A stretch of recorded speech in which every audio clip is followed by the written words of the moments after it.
Pertanyaannya, Pak Ustaz, kita digalakkan agar puasa sunat Tasu'a dan Asyura. Tasu'a maknanya hari 9 Muharram, hari ini, hari Khamis. Dan Asyura esok, hari Jumaat.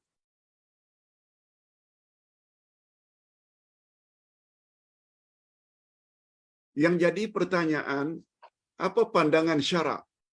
Apa pandangan agama bila diikuti pula dengan 11 Muharram? 9 hari ini, esok 10 hari Jumaat. Kita tambah pula satu lagi. Apa pandangan syarak?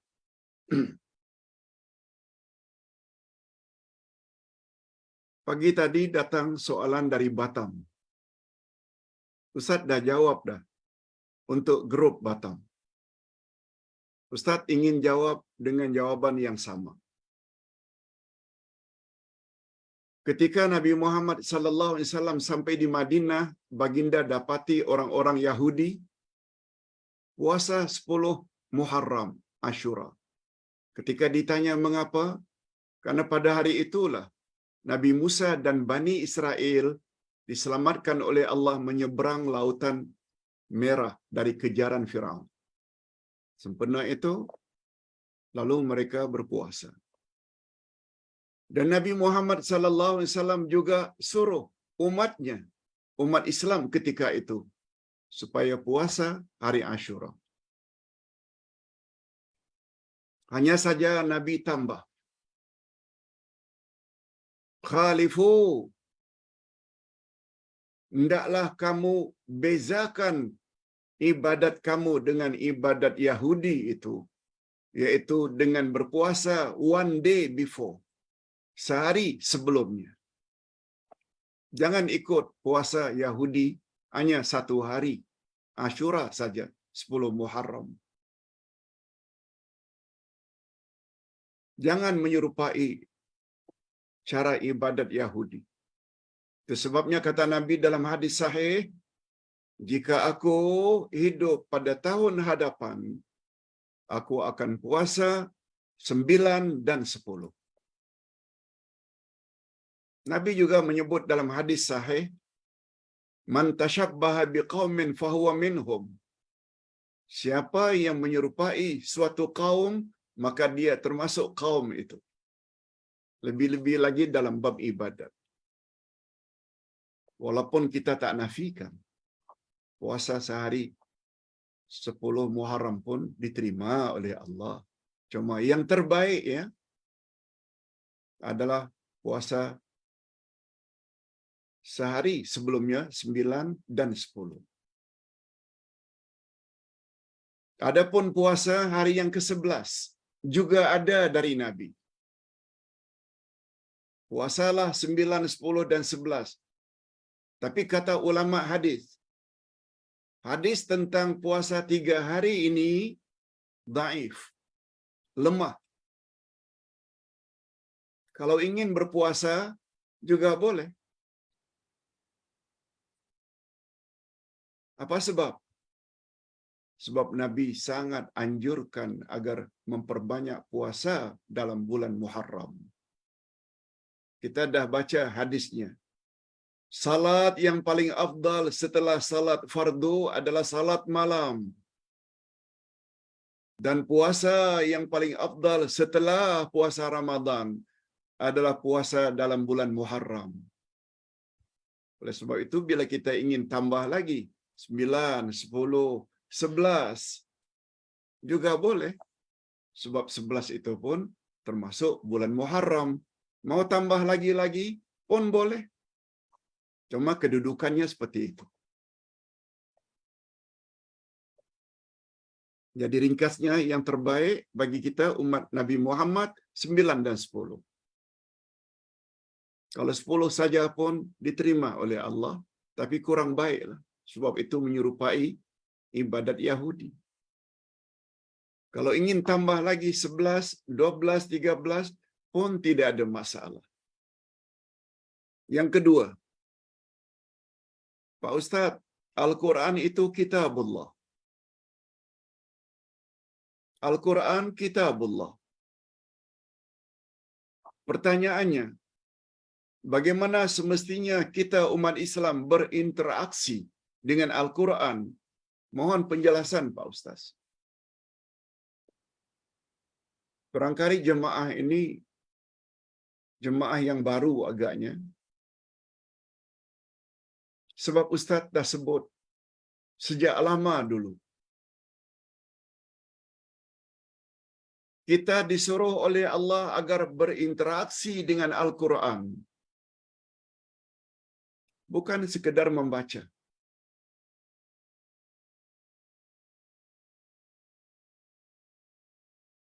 Bukan sekedar membaca Al-Quran.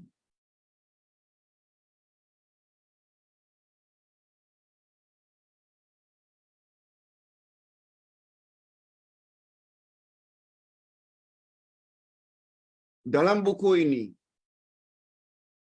Ustaz ada sebut pedoman salat. Ustaz ada sebut satu bahagian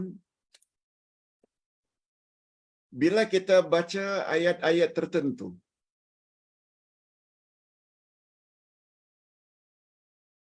Kita disuruh oleh Rasul sallallahu alaihi wasallam berinteraksi. Bila kita baca ayat-ayat tentang syurga, ketika itu kita disuruh supaya berdoa, Allahumma ja'alna minhum. Ya Allah, masukkanlah kami ke dalam golongan ini, yaitu golongan yang akan masuk syurga.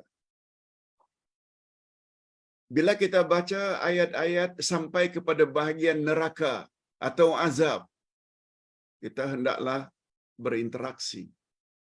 Sebut, na'udzubillahi min dzalik atau wal'iyazu billah.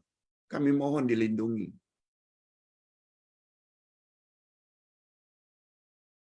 Begitu juga apabila kita jumpa ayat-ayat seperti ayat fabi ayyi ala'i rabbikuma tukadziban yang diulang sampai 35 kali.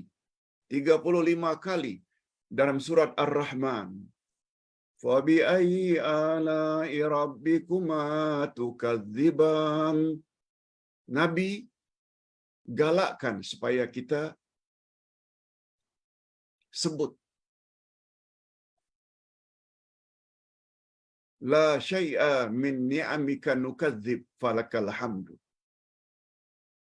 Tidak ada satu pun nikmatmu yang kami dustakan. Segala puji milikmu. Begitu perintah Nabi. Mungkin kita diam saja. Tapi kata Nabi, bila ayat itu dibaca atau awak sendiri baca, sambung dengan la syai'a. Sebab ayat itu berbunyi, terhadap nikmatmu, nikmat Tuhanmu, terhadap nikmat Tuhanmu yang mana lagi yang kamu ingin dustakan? Lalu kita buat kenyataan, tidak.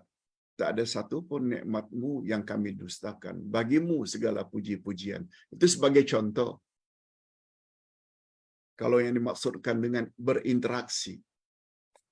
Dan yang paling selalu Ustaz sebut, kita terhadap Al-Quran mestilah penuhi 5 kewajiban kita terhadap Al-Quran. Pertama, beriman pada Al-Quran. Wajib. Bahwa dia kalamullah. Segala kandungannya benar belaka. Satu. Kewajiban kita kedua terhadap Al-Quran, tilawatuhu. Membaca Al-Quran dengan tajwid yang betul. Dua. Jangan tak baca. Besar ganjarannya. Sehingga kata Nabi, aku tidak katakan alif lam mim itu satu huruf. Alif satu huruf 10 pahalanya. Lam 10, mim 10. Alif lam mim saja dah 30 pahala yang kita akan dapat. Kewajiban yang ketiga, al-fahmu bihi, kita kena faham, berusaha memahami Al-Quran. bukan sekedar terjemahan, tapi tafsirannya. Bila ditanya mengapa kita perlu faham Al-Quran, Pak Ustaz? Quran diturunkan untuk dijadikan pedoman. Macam mana tidak ada jadikan pedoman? Bila kandungan Quran, kita tak faham.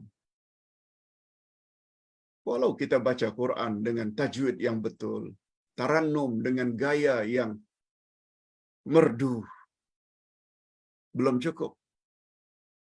Kena faham, Quran diturunkan bukan untuk sekedar dibaca, tapi untuk dijadikan pedoman. Macam mana tidak jadikan pedoman bila tak faham? Baru yang keempat, al-amalu bihi. Kita kena amalkan isi kandungan Quran dalam kehidupan sehari-hari. Setelah kita amalkan secara peribadi, ada lagi kewajiban yang kelima, tablighuhu ilal akharin.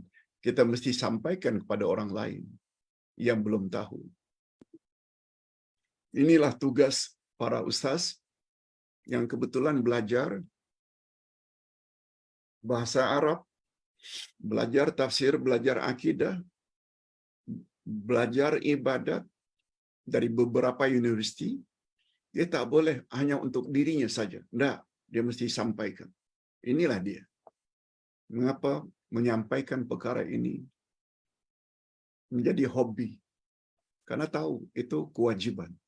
Kalau tidak, nanti akan ditanya oleh Allah di akhirat. Tentang ada orang terima tak terima, itu urusan lain. Itu urusan mereka dengan Allah.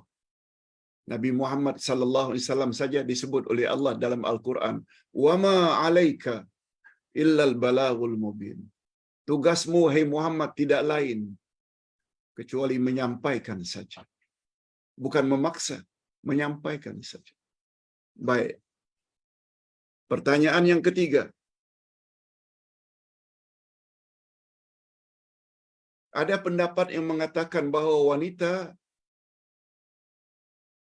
tidak boleh berdakwah untuk publik.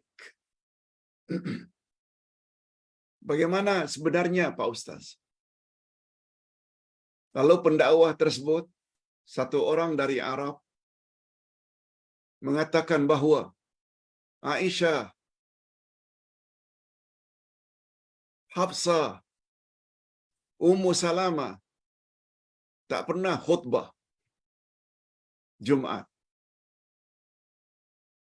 Memang betul lah. Sebab khutbah Jumaat itu untuk laki-laki. Takkan wanita pula tidak khutbah. Kemudian dibawalah dalil laki-laki dengan wanita mesti berpisah. Dibuatlah contoh. Saf laki-laki hendaklah di hadapan. Saf wanita hendaklah di belakang. Sebaik-baik saf laki-laki adalah paling depan. Seburuk-buruk saf laki-laki adalah paling belakang. Lalu Nabi sambung, sebaik-baik saf wanita adalah paling belakang. Seburuk-buruk saf wanita adalah paling depan. Ini semua beliau jadikan dalil bahawa antara laki-laki dengan wanita mesti berpisah. Betul dari satu sudut.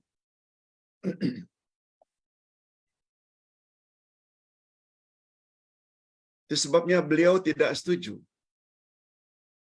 kalau ada wanita yang memberi ceramah di khalayak ramai. Lebih-lebih lagi ada kaum lelaki. Hadirin dan hadirat, Ustaz hanya ingin katakan bahawa dalam hal ini memang ada perbezaan pendapat. Malah ada yang mengatakan bahawa suara wanita itu adalah aurat. Ada juga. Tapi pendapat yang lebih kuat, suara wanita bukan aurat. Buktinya, banyak wanita yang bertanya kepada Nabi. Bila bertanya, mestilah mengeluarkan suara. Nabi tak pernah larang. Jadi, pandangan yang lebih kuat, suara bukan aurat. Tapi ada pula pendapat yang mengatakan wanita boleh memberi ceramah di khalayak ramai, didengar oleh laki-laki. Andai kata perkara-perkara itu perkara-perkara yang baik. Menjadikan hujah dan dalil. Isteri-isteri Rasul tidak pernah bercakap di khalayak ramai. Ustaz cenderung untuk mengatakan, memahami satu-satu hadis, dia ada dua cara. Ada tekstual dan ada yang namanya kontekstual. Teks itu berdasarkan teks lafaz hadis. Konteks yang berkaitan dengan kondisi atau keadaan.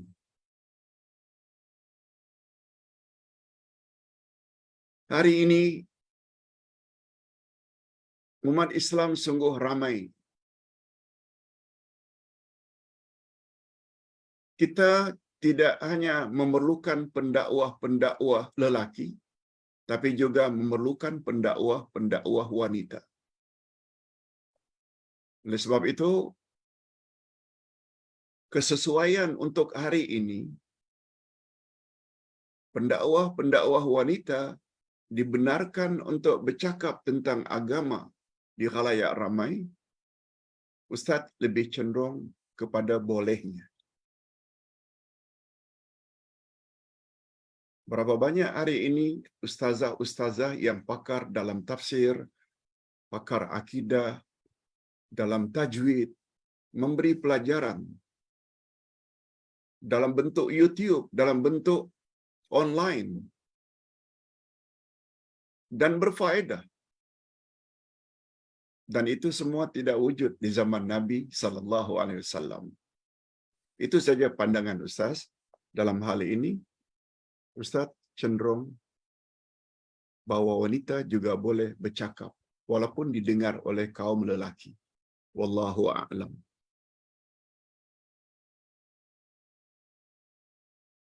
Yang keempat, Pak Ustaz, saya hendak tanya sedikit. Bolehkah saya memberi salam dalam masjid dengan nada yang tinggi seperti mengganggu jemaah yang sedang menunggu waktu salat atau salat sunat? Hadirin dan hadirat rahimakumullah. Dalam Islam, kita memang disuruh supaya memberi salam. Dalam Al-Quran, Allah berfirman, "Wa idza huyyitum bi tahiyyatin fahayyu bi ahsana minha aw rudduha." Bila kamu diberi penghormatan, maka balaslah penghormatan itu dengan penghormatan yang lebih baik atau yang serupa saja. Lalu ayat ini dijelaskan sendiri oleh Rasulullah, yaitu dalam bab memberi salam. Memberi salam itu hukumnya sunat. Tapi menjawab salam itu hukumnya wajib.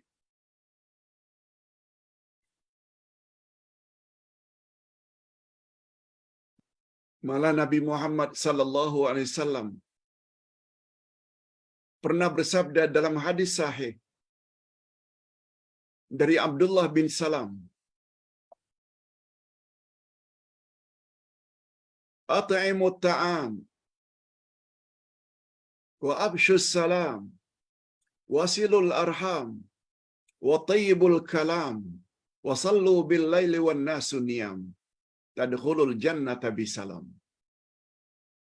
Berilah orang lain makan. At'imut ta'am, beri orang lain makan. Abshus salam, berilah salam. Wasilul arham, hubungkan silaturahim. Wa tayyibul kalam, ucaplah kata-kata yang baik-baik. Dan yang kelima, lakukanlah salat malam ketika orang lain sedang tidur nyenyak. Jika 5 perkara itu kamu lakukan, niscaya kamu masuk syurga dengan selamat. Satu di antara yang 5, absyus salam. Oleh sebab itu, bila kita hendak masuk rumah orang, beri salam. Bila jumpa kawan kita, beri salam. Nak masuk masjid pun, beri salam. Nak masuk rumah, beri salam. Nah, sekarang pertanyaannya, macam mana kalau saya beri salam dengan kuat, Pak Ustaz? Sehingga mengganggu orang-orang yang sedang salat atau orang-orang yang sedang berzikir.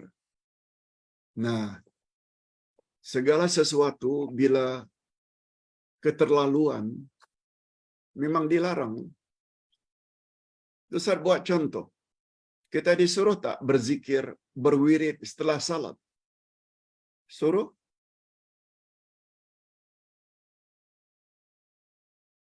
Assalamualaikum warahmatullahi wabarakatuh. Assalamualaikum warahmatullahi wabarakatuh. Istighfar 3 kali. Astagfirullah, astagfirullah, astagfirullah. Baca la ilaha illallah 10 kali untuk salat maghrib dan subuh. Atau beberapa kali. Allahumma ajirna minan nar. Atau Allahumma ajirni minan nar. Allahumma antas salam. Ayatul Kursi. Subhanallah 33. Alhamdulillah 33. Allahu Akbar 33. Boleh tak kuat? Jangan.